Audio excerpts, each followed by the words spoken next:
Welcome to success ગુરુ ધોરણ 10 વિષય ગણિત. આજે આપણે જોશું સ્વાધ્યાય 10.2 નો 8મો દાખલો. તો ચાલો શરૂ કરીએ. સૌથી પહેલા દાખલાની રકમ વાંચીએ. ચતુષ્કોણ એબીસીડી એક વર્તુળને પરિઘત છે, જે આપણે આકૃતિ આપેલી છે. સાબિત કરો કે એબી વત્તા સીડી બરાબર એડી વત્તા બીસી. આ દાખલો માર્ચ 2020 અને જુલાઈ 2023માં બોર્ડ એક્ઝામ્સમાં પૂછાયેલો છે, માટે ખૂબ જ ઇમ્પોર્ટન્ટ રહેશે. તો ચાલો હવે જવાબ જોઈએ. તો સૌથી પહેલા તો પક્ષ લખીએ. આપણો પક્ષ થશે ચતુષ્કોણ એબીસીડી એક વર્તુળને પરિઘત છે, એ આપણો પક્ષ થશે. અને સાધ્ય શું થશે, જે આપણે સાબિત કરવાનું છે. એટલે આપણો સાધ્ય થશે એબી વત્તા સીડી બરાબર એડી વત્તા બીસી. આ આપણે સાબિત કરવાનું છે. હવે સાબિતી શરૂ કરવા પહેલા આપણે પ્રમેય 10.2 યાદ કરી લઈએ. પ્રમેય 10.2 મુજબ વર્તુળની બહારના ભાગમાં આવેલ કોઈ એક બિંદુમાંથી દોરેલ સ્પર્શકો સમાન હોય છે. આપણે જાણીએ છીએ વર્તુળની બહાર કોઈ બિંદુ આવેલું હોય તો એમાંથી બે સ્પર્શકો નીકળે છે, અને એ બે સ્પર્શકો સમાન હોય છે. આપણે પ્રમેય 10.2 માં તે સાબિત પણ કર્યું હતું. હવે અહીં કેમ લાગુ પડશે તે જોઈએ. આ એ બિંદુ છે, એ વર્તુળની બહાર આવેલું છે, તો એના બે સ્પર્શકો કયા થશે? એક તો પી થશે અને એક એસ થશે. તો આ બંને સમાન હશે પ્રમેય 10.2 મુજબ. તો લખવાનું સાબિતી ચતુષ્કોણ એબીસીડી માં એપી બરાબર એએસ. પેલે આપણે આડા ગયા તો આડા જ કન્ટિન્યુ રાખશું. હવે બિંદુ બી ને આપણે માનીએ તો બિંદુ બી ના કયા સ્પર્શક બનશે? બિંદુ પી અને બિંદુ ક્યુ. તો આપણું બીજું સમીકરણ થશે બીપી બરાબર બી ક્યુ. તેવી જ રીતે હવે સી બિંદુ બહારનો બિંદુ છે, તો તેનામાંથી કયા સ્પર્શકો નીકળશે? એક તો ક્યુ અને એક આર. તો આપણું આગળનું સમીકરણ થશે સી આર બરાબર સી ક્યુ. હવે ડી બહારનું બિંદુ છે, તો ડી માંથી કયા બે સ્પર્શકો નીકળશે? એક તો આર અને બીજો એસ. તો આપણું ચોથું સમીકરણ થશે ડી આર બરાબર ડીએસ. આ આપણા 4 સમીકરણ મળ્યા. કઈ રીતે મળ્યા? પ્રમેય 10.2 ના આધારે. આ દાખલા માટેની એક ઇમ્પોર્ટન્ટ વાત છે. આપણે અહીં સાબિત શું કરીએ છીએ?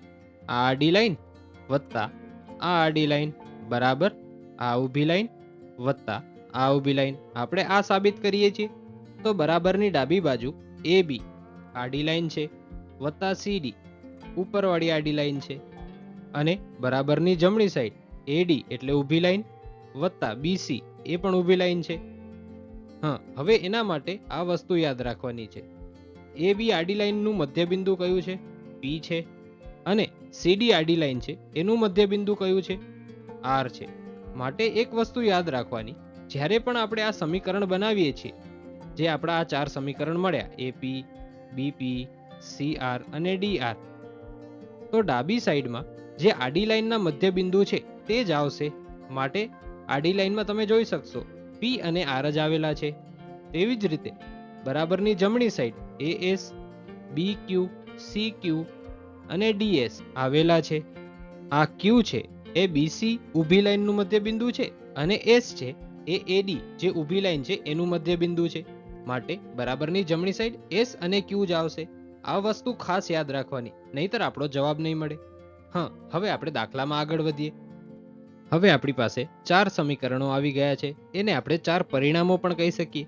આપણે એ ચારે પરિણામોનો સરવાળો કરીએ. તો લખવાનું પરિણામ 1, 2, 3 અને 4 નો સરવાળો કરતા.